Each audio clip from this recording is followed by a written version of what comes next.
once again. Hope you are all fine. 282 পাতার যে হাইকোর্টের রায় যেটা আপলোড করা হয়েছিল ওয়েবসাইটে, সেই রায় থেকে বিভিন্ন আইনজীবীরা, অবশ্য সেখানে দ্বিমতও রয়েছে, তারা এই যে ব্যাখ্যাটা করেছেন সেই ব্যাখ্যা অনুযায়ী কিন্তু আর ওএমআর সিটের যে পুনর্মূল্যায়ন বা রিভ্যালুয়েশন সেগুলো কিন্তু আর সম্ভব নয়, যেহেতু ওএমআর সিট নষ্ট করে ফেলা হয়েছে, অথবা যাদের ওপরে দায়িত্ব দেওয়া হয়েছিল যে সংস্থার ওপরে, সেই সংস্থা বিশ্বস্ত নয়।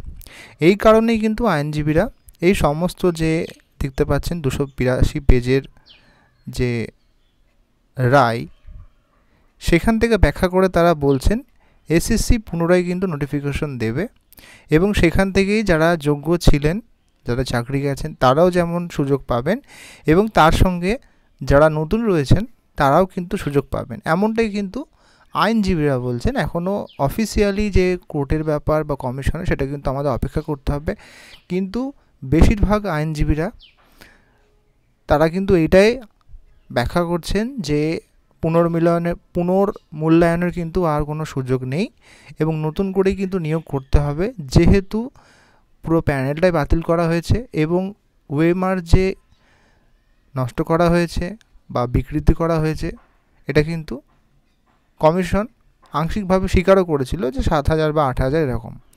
তাই অবশ্যই এই কথাটাই বলার ভিডিওর মাধ্যমে আপনারা কিন্তু অবশ্যই প্রস্তুত থাকুন, যাতে যে কোনো সময় নোটিফিকেশন দিলে আপনারা কিন্তু সঠিকভাবে পরীক্ষাটা দিতে পারেন। এমন নয় যে হঠাৎ করে 18 জুনের পরে আপনাদের নোটিফিকেশন দিল, আপনাদের হাতে আর 2 মাস সময় থাকলো। তাই এখনও সময় আছে, আপনারা কিন্তু অবশ্যই আস্তে আস্তে প্রস্তুতি নিতে থাকুন, যাতে হঠাৎ করে নোটিফিকেশন যদি সুযোগ পাওয়া যায় আপনারা ঠিকভাবে প্রিপেয়ার হতে পারেন। হ্যাঁ, আরেকটি ব্যাপার, 2022-24 এবং 2023-24 অনেকেই কমেন্ট করেছেন যে আপনারা কি সুযোগ পাবেন, বাট আনফর্চুনেটলি বলি, বিএড কন্টিনিউ অবস্থায় কিন্তু সুযোগ পাওয়া যায় না যতক্ষণ না কোর্স কমপ্লিট হয়। যদি 22-24 কমপ্লিট হয়ে যায় তাহলে 22-24-এ একটা সুযোগ রয়েছে, কিন্তু 23-25-এর ক্ষেত্রে কিন্তু সুযোগ নেই।